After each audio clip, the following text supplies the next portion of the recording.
3부 예배에 나오신 모든 분들을 주님의 이름으로 환영하고 사랑합니다. 특별히 온라인으로 드리는 모든 우리 한신교회 성도들 가정에 하나님의 풍성하신 은혜가 넘치시기를 간절히 소원합니다. 지금 우리가 살고 있는 이 사회는 4차 산업혁명 시대입니다. 그래서 우리가 사는데 아주 편하게 기계들이 사용되고 있습니다. 우리 일상생활 제품 중에도 대부분 AI 시스템이 도입되면서 음성만 가지고도 작동되는 제품들이 참 많이 있습니다. 누구나가 쉽고 편하게 사용되는 것을 보면 참 우리가 사는 이 사회는 살기 편한 시대다라고 이해할 수 있습니다. 그런데 어느덧 우리가 이 편안함 때문에 많은 사람들이 더 편안한 것들을 바라보고 더 편안함을 추구하고 있는 것이 어느덧 우리 현대인들의 모습이 되었습니다. 그래서 이제는 오히려 기계들이 우리 인간을 지배하는 것처럼 느껴질 정도로 기계가 참 많이 우리 일상생활을 점령하고 있는 것을 볼 수가 있습니다. 예배도 마찬가지입니다. 코로나로 인해서 우리가 많이 모이지 못했지만 이제는 어느덧 우리도 모르는 사이에 가정에서 온라인으로 예배드리는 것이 일상이 되었습니다. 그냥 교회에 나와서 불편하게 예배드리는 것보다는 집에서 편안하게 예배드리면 좋겠다라고 하는 생각을 가진 분들이 더 많이 있는 것이 오늘의 현실인 것 같습니다. 이렇게 편리함만을 추구하는 이 시대에 우리 사순절 기간에 우리 모든 성도들이 그래도 좀 불편하게 생각되어지는 믿음의 길을 다시 생각하고 우리 모두가 다시 한번 그 믿음의 길을 돌아볼 수 있는 좋은 기회가 될 수 있기를 간절히 소원합니다. 어떤 순례자가 십자가를 지고 천국을 향해 순례의 길을 떠났습니다. 주위를 둘러보니 다른 순례자들도 십자가를 지고 가고 있었습니다. 멀리 십자가를 지고 가시는 예수님께서도 보이셨습니다. 순례자들이 지고 가는 십자가가 너무 커서 그런지 모두가 땀을 뻘뻘 흘리면서 지고 가고 있었습니다. 이 순례자도 자기의 십자가를 열심히 지고 가고 있었습니다. 그런데 십자가가 너무 커서 시간이 흐르면 흐를수록 십자가를 감당할 수가 없었습니다. 그래서 이 순례자는 예수님께 이렇게 요청합니다. 예수님, 내 십자가가 너무 힘들고 제가 감당하기에 벅찹니다. 조금만 잘라주십시오. 예수님께서는 기꺼이 그 사람의 십자가를 잘라주셨습니다.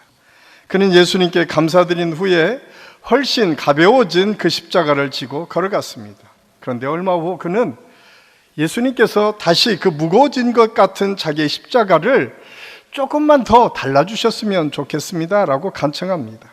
언제나 인간의 자유를 존중해 주셨던 예수님께서 기꺼이 그 순례자의 부탁을 들어주셨습니다. 이제 그 십자가는 땅에 끌리지 않아도 될 만큼 가뿐하게 작아졌습니다. 그러나 시간이 지나자 다시 그 작아진 십자가조차도 아주 무겁게 느껴졌습니다. 그래서 그 순례자는 이렇게 예수님께 부탁을 합니다. 예수님, 이제 마지막 부탁이니까 십자가를 잘라주시되 좀 많이 잘라주십시오 라고 부탁을 합니다. 그래서 예수님께서 흔쾌하게 그 십자가를 잘라주십니다. 이제는 십자가를 매는 것이 아니라 한 손으로 들고 가도 들을 정도로 가벼운 십자가가 되었습니다. 그는 가벼운 마음으로 노래를 부르며 십자가를 들고 갔습니다. 그러면서 땀을 뻘뻘 흘리며 십자가를 지고 가는 다른 많은 순례자를 보면서 그런 생각을 합니다. 야, 저렇게 어리석게, 왜 저렇게 어렵게 십자가를 지고 가지? 그런데 갑자기 그 앞에 깊은 골짜기가 나타납니다. 그 골짜기에는 다리가 하나도 없습니다. 다른 순례자들은 무겁게 지고 온 긴 십자가를 놓고 그 골짜기를 지나갑니다. 그렇게 안타깝게도 이 순례자는 잘라진 십자가이기 때문에 건너가지 못합니다. 우리는 편안하게 사는 것이 축복이라고 생각합니다. 때로는 거짓말을 하고 다른 사람을 속여서라도 높은 자리, 많은 물질을 얻으면 그것이 성공인 것처럼 생각하며 사는 경우도 종종 있습니다. 그래서 하나님의 말씀을 듣고 성경을 해석할 때도 내가 편한 대로, 내가 쉽게 익숙하게 할 수 있는 것으로 다 해석되어질 때도 많이 있습니다. 그런데 정말 중요한 것은 이 낭패를 당한 이 순례자의 이야기처럼 우리가 익숙하고 편한 마음만 추구하다가, 쉬운 것만 추구하다가 어쩌면 우리의 신앙의 본래의 모습을 잃어버렸는지도 모릅니다.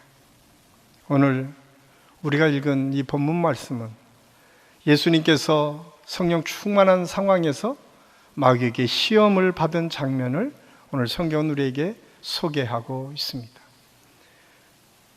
요단강에서 세례를 받으신 예수님, 성령 충만한 그 예수님께 광야에서 마귀는 여러 가지로 시험하며 예수님께 도전합니다.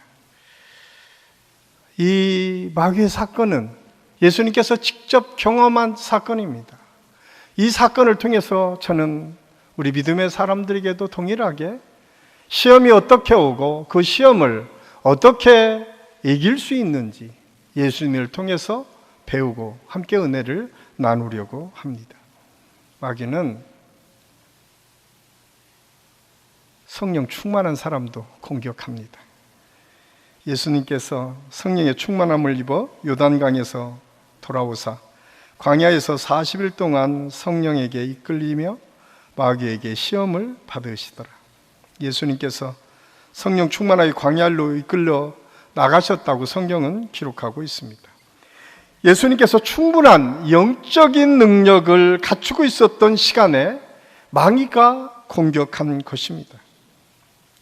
시험은 무기력한 상태에 있을 때보다 하나님 나라를 위해 어떤 일이든지 시작하려고 하는 그때에 우리를 공격해 옵니다.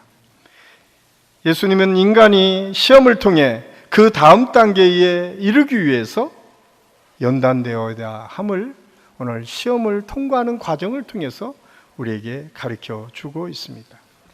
욥기 1장 6절에서 12절까지 말씀해 보면 욥의 신앙을 질투하던 마귀가 하나님께 시험을 하도록 허락하여 주시기를 요청하는 장면을 볼 수가 있습니다.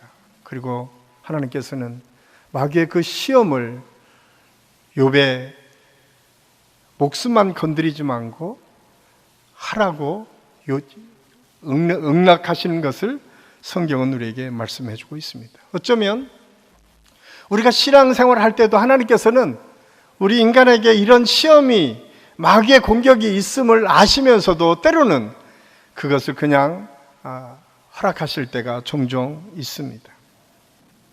그런데 우리의 삶에서 똑같이 어려운 문제를 만나지만 그 의도는 전혀 다릅니다. 마귀는 어떻게 하든 우리를 쓰러뜨리고 멸망하고 실패하도록 시험을 주지만 하나님께서는 그 시험을 통해서 어떻게든 그것을 이겨서 우리가 더 성장하고 더 건강하고 확실한 믿음의 사람으로 서기를 하나님께서는 원하십니다. 그렇습니다. 그래서 시험이 실패로 우리한테 나갈 때는 유혹이 되지만 여러분, 시험이 오히려 우리의 믿음을 더 확고하게 하고 더 믿음을 성장하게 하는 좋은 단계가 될 수도 있다라고 하는 사실을 오늘 성경을 통해서 우리가 깨닫게 됩니다.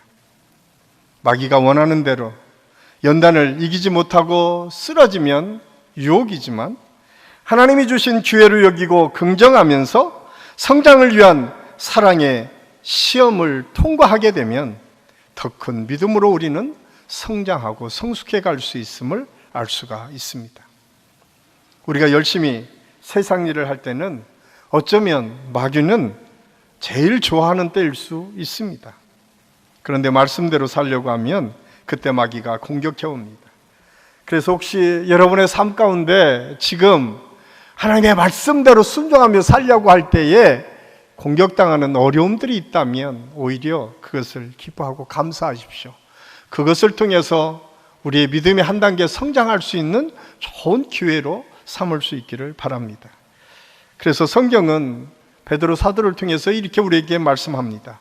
베드로전서 5장 8절에서 10절까지 말씀해 보면 근신하라 깨어라 너희 대적 마귀가 우는 사자같이 두루다니며 삼킬 자를 찾나니 너희는 믿음을 굳건하게 하여 그를 대적하라. 이는 세상에 있는 너희 형제들도 동일한 고난을 당하는 줄을 알미라. 모든 은혜의 하나님 곧 그리스도 안에서 너희를 부르사 자기의 영원한 영광에 들어가시게 하신 이가 잠깐 고난을 당한 너희를 친히 온전하게 하시며 굳건하게 하시며 강하게 하시며 털을 견고하게 하시리라. 아멘. 우리는 깨어 있어야 합니다.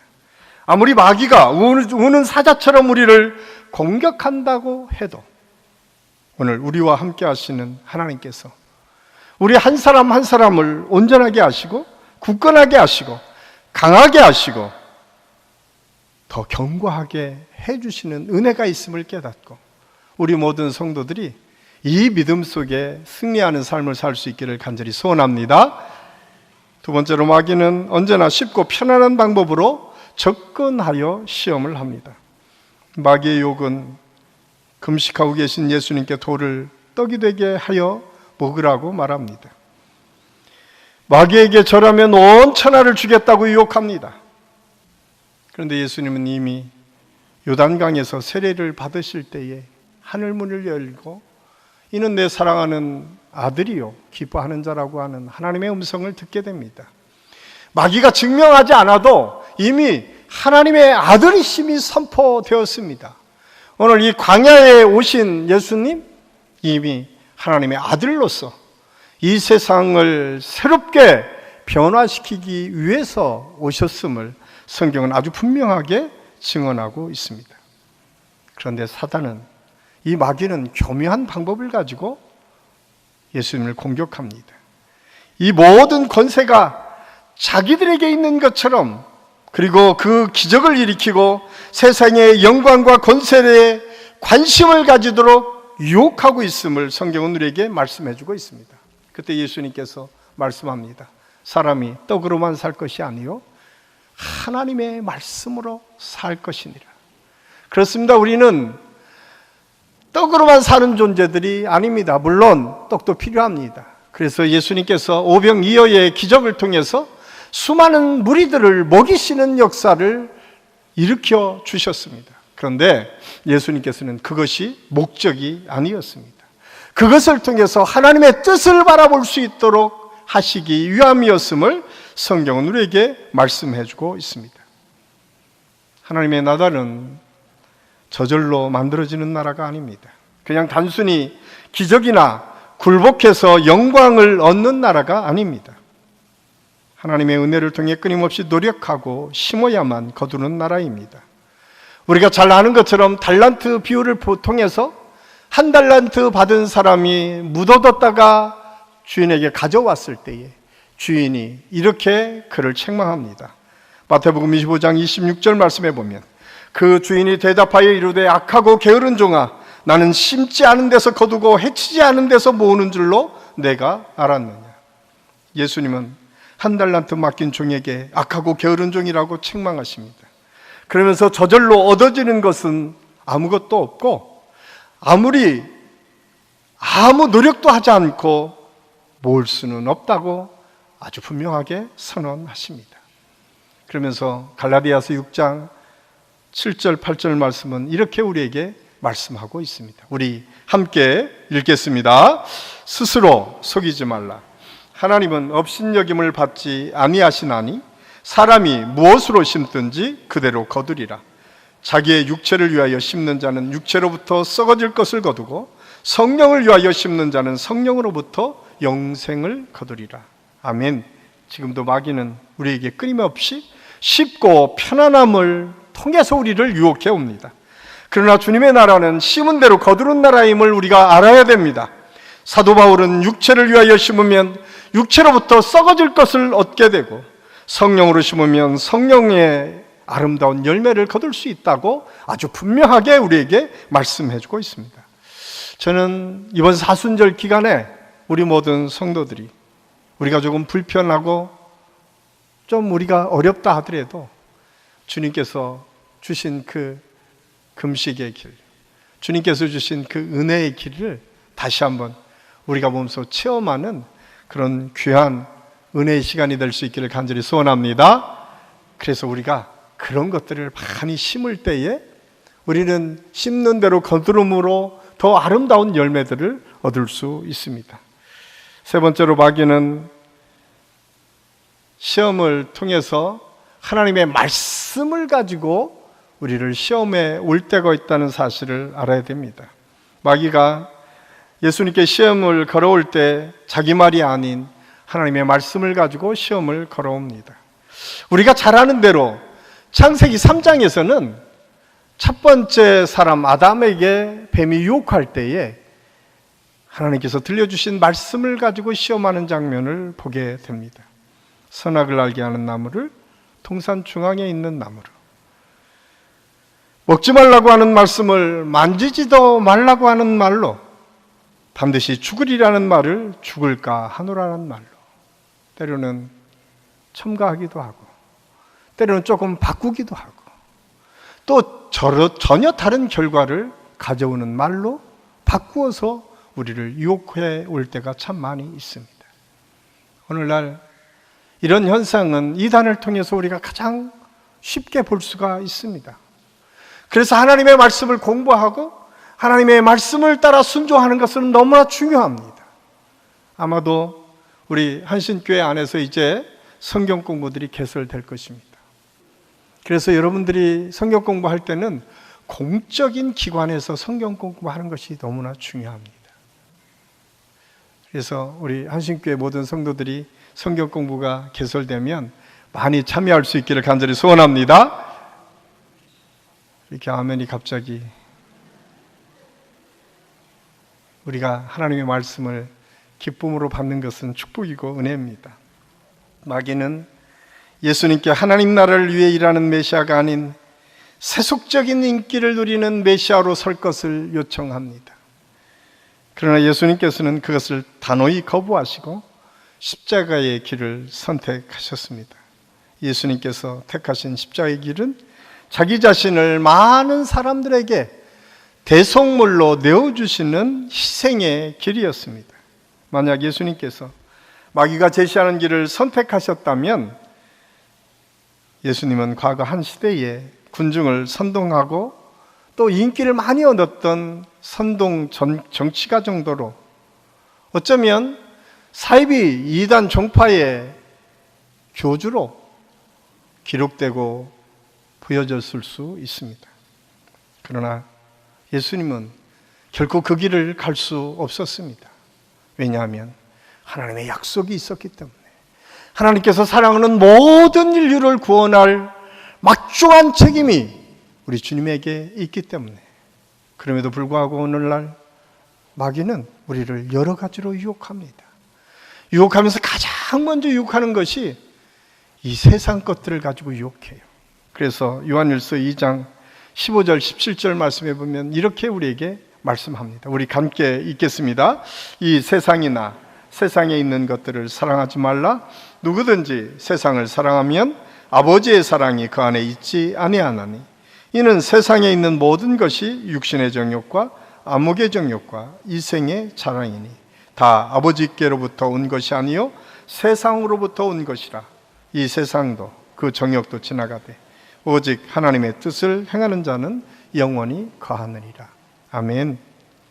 마귀가 주겠다고 하는 세상의 권력, 영광, 모두가 잠깐 있다 사라지는 안개와 같은 거라고 성경은 아주 분명하게 말씀해 주고 있습니다. 성경은 세상에 속한 것, 그것은 육체의 정욕, 안목의 정욕, 이생의 자랑뿐이라고 아주 분명하게 우리에게 말씀해 주고 있습니다. 그런데 이 모든 것은 잠깐 있다가 사라져버린다, 다 지나가 버린다라고 하는 사실을 성경은 아주 분명하게 우리에게 말씀해 주고 있습니다. 그러면서 우리에게 말씀하고 있습니다. 야, 변하지 않는 게 있어. 영원히 변하지 않는 게 있어. 그것은 하나님의 뜻대로 순종하며 사는 삶, 하나님의 뜻대로 살아가는 그 삶은 영원히 우리 삶 속에, 영혼 속에 존재한다라고 하는 사실을 가르쳐 주고 있습니다. 예수님께서 마귀가 제시하는 길이 군중들에게는 인기 있고 매력 있는 길이 될 수 있어도 실제적으로 하나님 나라를 위한 일이 될 수 없음을 잘 아셨습니다. 오직 십자가의 길만이 생명의 길이요 하나님의 영광을 드러내는 길임을 아셨기에 예수님께서는 그 길을 결코 포기할 수가 없었습니다. 옛날이나 지금이나 사람들은 십자가의 종교를 싫어합니다. 십자가가 없는 종교, 자신의 허영심과 욕먹을 충족시켜주는 종교를 원합니다. 그러나 십자가가 없는 종교에는 참된 구원이 없습니다. 영생이 없습니다. 그뿐만 아니라 우리의 삶의 평온화도 기대하기 어렵습니다. 그렇다면 예수님께서 선택하신 이 십자가의 길은 어떤 길일까요? 가장 먼저 우리가 알 수 있는 것은 십자가의 길은 현재의 시간을 영원으로 이어줍니다. 그렇습니다. 예수님께서 이 땅에 오셔서 유한한 우리 인생이 끝이 아니라 영원한 생명이 있음을 우리에게 말씀해 주고 있습니다. 그 사실을 십자가의 죽음으로 그 인생이 끝난 것이 아니라 부활하셔서 영원한 하나님의 나라, 생명의 주인이신 그 하나님께서 이 세상을 지배하고 이끌어 가심을 보여주셨고 그 길을 부활하심을 통해서 우리에게 나타내셨음을 알 수가 있습니다. 그래서 십자가의 길이 좀 고달프고 힘들 수 있습니다. 그래도 거기에는 희망이 있고 기쁨이 있고 은혜가 있습니다. 마귀가 제시하는 길은 평탄하고 좋아 보일 수 있습니다. 그런데 얼마 지나지 않아서 더 큰 쾌락을 추구하게 되고 더 큰 어려움을 만나게 되고 더 큰 절망 속에 빠질 수밖에 없습니다. 십자가의 길은 지난날에 그릇된 삶을 들추어내서 아프게 하면서 한편 근본적으로 치유해 주는 역사를 경험하게 하십니다. 우리가 하나님 앞에 서면, 우리가 십자가 앞에 서면 때로는 우리의 부끄러운 모습 때문에 너무나 힘들고 어려울 때가 있습니다. 우리 주님은 나를 위해서 아무런 죄도 없으신 그분께서 십자가를 지셨는데 내가 그분을 믿는다고 목사로, 장로로, 권사로, 집사로 살아가는 우리의 모습을 그 앞에 세울 때 우리가 어떻게 그 십자가를 바라볼 수 있겠습니까? 그런데 여러분, 십자가는 치유의 역사가 있습니다. 많은 사람들이 상처받은 그 아픔들, 때로는 그것이 수치가 되고 우리에게 아픔이 될 수 있지만 그것이 십자가 앞에 드러나면 그것은 치유가 됩니다. 그런데 여러분, 우리가 세상 사람들 앞에 내 상처를 드러내고 내 수치를 드러내고 내 아픔을 드러내게 되면 더 큰 상처로 다가올 수밖에 없습니다. 그것을 피해서 어떻게 하든 이 문제를 해결하고 애쓰면 애쓸수록 더 큰 질곡으로 빠져나간다라고 하는 사실을 우리는 알아야 됩니다.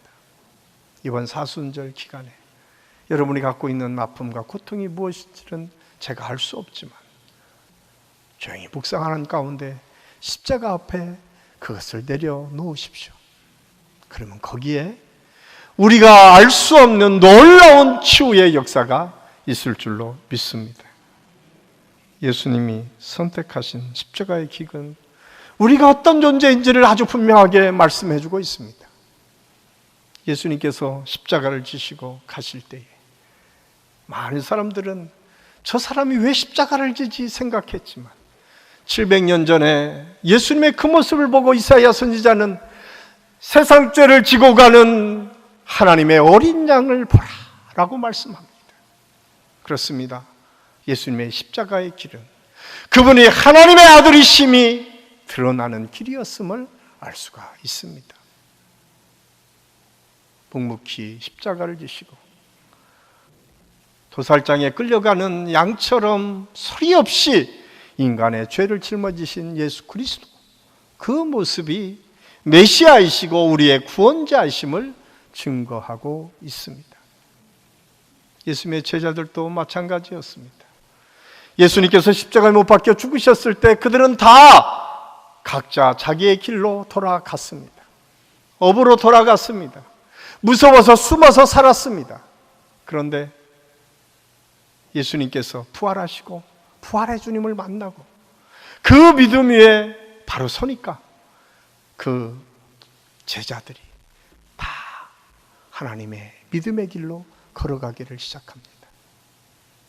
우리가 잘 아는 것처럼 베드로는 내가 제대로 십자가를 질 수 없는 부족한 사람입니다 라고 고백하면서 거꾸로 십자가에 매달렸다고 성경은 기록하고 있습니다. 또한 속설에 보면 모든 예수님의 제자들은 다 순교를 당했습니다. 오직 한 사람, 가롯 유다만이 그냥 그 길을 갔습니다. 예수님의 제자, 그 정체성은 십자가를 지고 그 믿음의 길을 따라갔을 때에 예수님의 제자가 분명해졌음을 우리가 기독교 역사는 우리에게 가르쳐 주고 있습니다. 십자가의 길은 예수님의 사랑이 이 세상에 드러나도록 우리를 이끌어 가십니다. 사실 십자가를 지신 믿음의 사람들을 통해서 이 땅에 기독교가 그리스도인의 삶이었던가를 보여주고 있음을 알 수가 있습니다. 우리가 잘 아는 것처럼 성 프란시스가 그랬습니다. 슈바이처 박사가 그랬습니다. 마더 테라사가 그랬습니다. 우리나라의 주기철 목사님, 손양원 목사님이 그랬습니다.